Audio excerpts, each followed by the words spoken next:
Yo, you wanna learn how to do a fucking infinite? What you doing, motherfucker? Oh! How's it taste? Keep the rhythm up. If you fuck up the rhythm, the motherfucking combo will drop, motherfucker. In all my time of being a platform fighter YouTuber, I haven't really seen something not only as polished, but also as creative as this game. It truly seems like it's an evolution of the platform fighter genre. But we're getting ahead of ourselves. Let's talk about what it is first.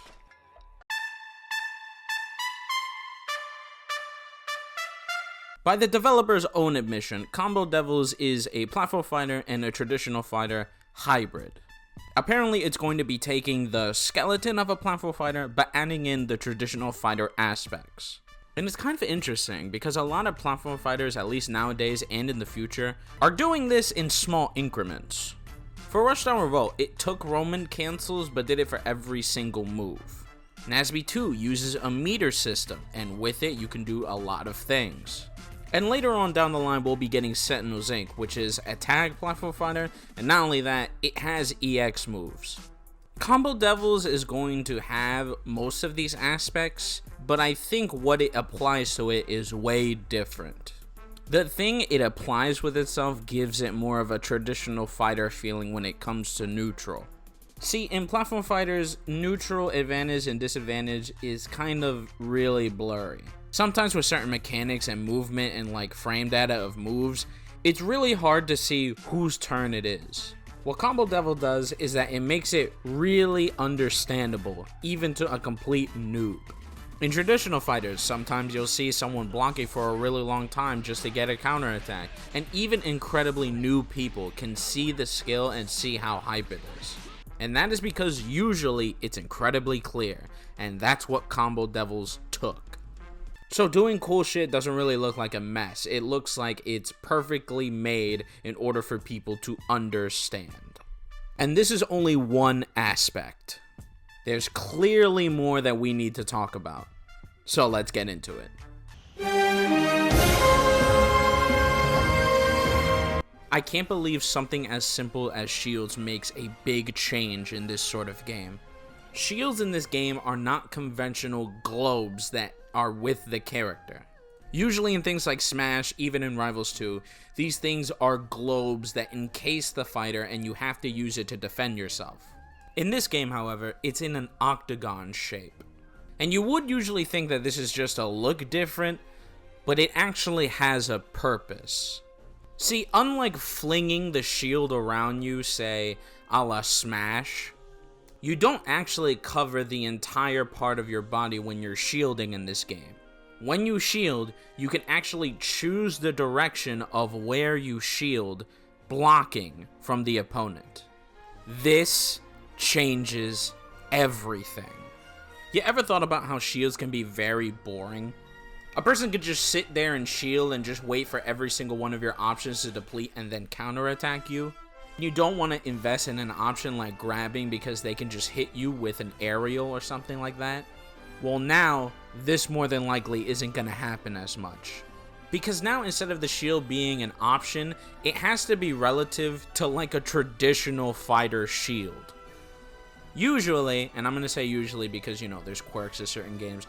Usually in a traditional fighter, you block by moving the button backwards compared to your opponent. But how they balance it so that you're not always blocking, they always do something called either a high, a low, or a mid. So you hit a button and it's either a high or a low or a mid, and if you don't block correctly, then you're gonna get hit.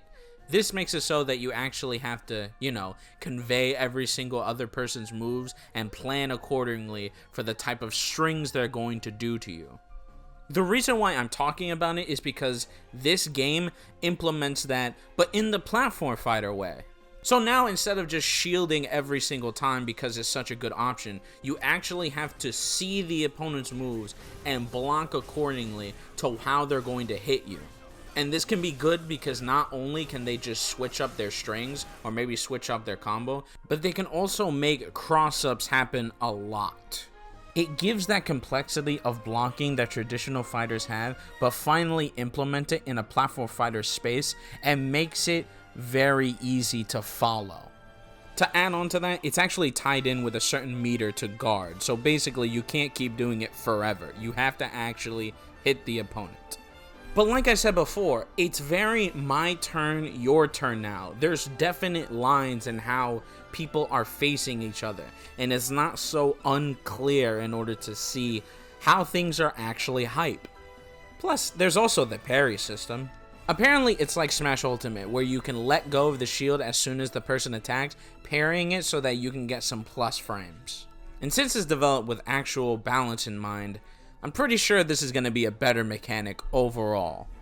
Again, it kind of just perplexes me that such a weird, but not only simple change like this, just puts the dynamic of platform finders on its head. It's definitely an interesting mechanic, and I can't wait when the game actually releases so that I can play it for myself. But let's go into other stuff.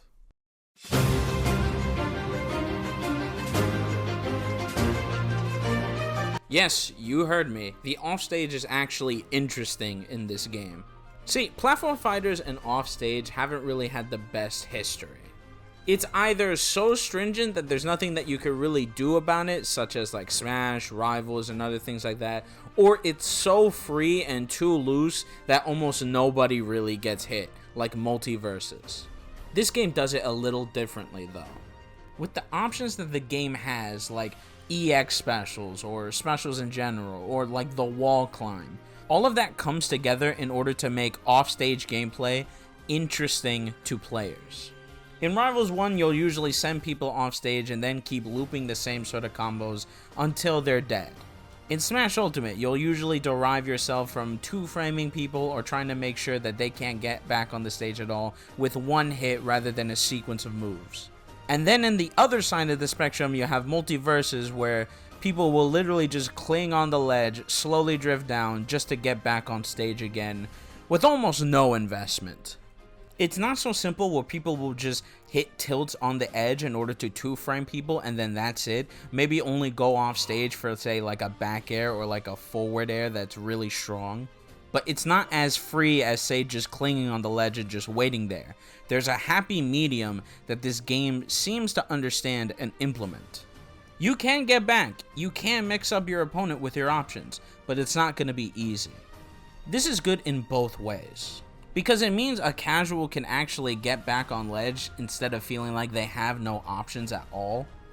But it also means that if you're good enough, you can actually do a lot of damage off stage. Even though it's not going to be as free, at least you have a chance to follow up and hit the opponent for something cool. And that's kind of the underlining point. It's cool and rewarding. This is something you just won't be able to see from any other platform fighter, to my knowledge. It makes something so repetitive, so unfun, and very like by the basics into something refreshing and new. Oh shocker, another thing that Combo Devils is doing that not a lot of platform fighters are. Stages are usually very by the books in platform fighter terms. Sometimes we'll have 3, sometimes we'll have 2, sometimes, just maybe, there might be some spice, like a Randall being on stage. But most of the time it's not really the case. I think it usually has something to do with the fact that most of the sort of weird things that we could do the stages aren't really competitively viable. Or the fact that when they try with something like Lilat, it usually has too much jank in order to actually be recognized as good. So usually we don't really try in order to make actually interesting stages in platform fighters. But of course, Combo Devils does this perfectly. Let's see the wall stage first. The wall stage is so interesting because not only is there like a platform in the middle, but in the sides there are walls that you can touch. These walls can be used offensively or defensively. Offensively, you can actually smack someone with a heavy attack into it, doing a huge wall splat and maybe even getting the stock. But if for some reason you don't have the space in order to come back on stage and it's too perilous, you can actually go on the side of the walls and just stay there and wait and bait some things with the opponent. I don't even think I have to really go into depth of how this is more interesting than what we usually get. I think the underline here is options. Instead of something that feels like it's getting in the way, say like Lilat with like getting rid of projectiles if you're at a certain angle, it actually promotes play, which is what most of these stages are doing. Let's look at another stage. I don't really know what to call it, so I'm just gonna call it this stage. This stage, it looks like there's 2 cubes at the end of both sections, so wall splatting is really easy. It means that pressure is more so going to be incentivized with these sorts of stages, so that you have to worry about everyone's rushdown capabilities. Not only that, but unlike Lilat, it's not really eating your projectiles, because if you look at Lilat, look at these curved ledge, if you like say use a special on it, it could dissipate and your opponent can just stand on the other side and just hit you with a good aerial or sort of other good projectiles, but you can't. In this one, it's a flat section, and whoever wins the tug of war is getting a combo. That's exhilarating, that's unique, that's amazing, and it hasn't been done in most other platform fighters. I think what I'm getting at here is that Combo Devils, what it does well with stages is that they're fun but not intrusive. So instead of feeling like you're just fighting the platform, you're actually in tune with it. And that's really good. Let's talk about the characters now. Gosh, when I first saw the characters, you can already hear the comment section just typing in like a bunch of keyboard warriors. Look, it's Fox. Oh my god, Captain Falcon. Oh, look, it's a Dragon Lady, I guess. Rosalina and Luma much? Genuinely, I believe that most casual audiences like this don't actually know what they're talking about, so honestly, just treat it with a grain of salt anyway. But what's very fascinating is that they don't really play like the characters you compare them to. Fox is always mobile, always trying to get in with a lot of good hits and things like that, using his blaster in order to stay away. But that's not really Jingo at all. Although it may seem like some moves are taken from that, specifically from Wolf when it comes to like down smash and other things, because of the system mechanics and because of how he is, it's not really like that at all. Fox is an ADHD riddled sugar rush child. He's gonna beat you because he has a lot more movement options than you, and then he's just gonna twerk on your body. Jingo doesn't do this. He outpaces people. Though he is fast, it's more so bursts of speed that he can use in order to really hit you when you make a bad mistake. Add on to the fact that he has an item bag that can do very different options considering the situation. It should really be clear that he's very different. Look at Achilles. Achilles' main claim to fame is baiting.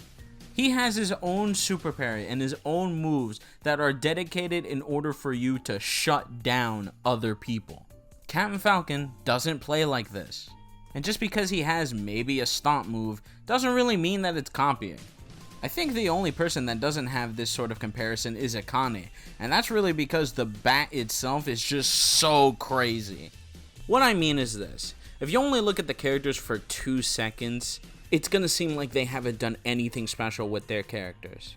But literally, if you just took a minute out of your day and stopped being like this, you can see that there's genuine depth in these characters. It might have to be its own video, but I truly don't understand casuals. There's other things that I could talk about combo breakers, like the fact that there's EX moves and what you can do with it, or maybe the fact that there's a roguelike thing that they're preparing so that casuals can actually have some fun when they're not playing against their friends. Me personally, I'm gonna wait until there's more information, plus I like these things that I talked about first anyway. It seems to me that Combo Devils is going to be an evolution to platform fighters. It has a lot, in my opinion, that's even gonna rival the best. And you know, I give a lot of praise to rivals too, so that's saying a lot. But we'll see when the game actually comes out, because it's not really released yet. I believe it'll come out in 2025, but I'm going to put something up just in case. If you are interested in this sort of game, you can do 2 things in order to help these people out. See, you can actually search it on the Steam page right now and wishlist it so that, you know, you can help the developers. If you really want more information that clearly isn't covered in this video, you can even go to their Discord server, which I will put in the description and also in the pinned comment. What's more strange about this game is that it randomly just appeared. There was no build up, there was not anything. It just happened, and at least most people are excited for it. I know there's this debate about like Smash clones, maybe it does too many things about Smash. Trust me, I'll probably talk about it eventually with my own video. But I would recommend that every sort of person that has their doubts or is calling it a Smash clone or anything like that, please just keep an open mind, see more trailers, see more gameplay, and if you really want the questions to your answers, just go to the Discord server or go to their website. Because it would actually prove to yourself that you actually care about this game, rather than just writing it off just cuz. And as I said again, go and wishlist it on Steam, go to the Discord server. This game has a lot of potential. So, let's keep our eyes peeled.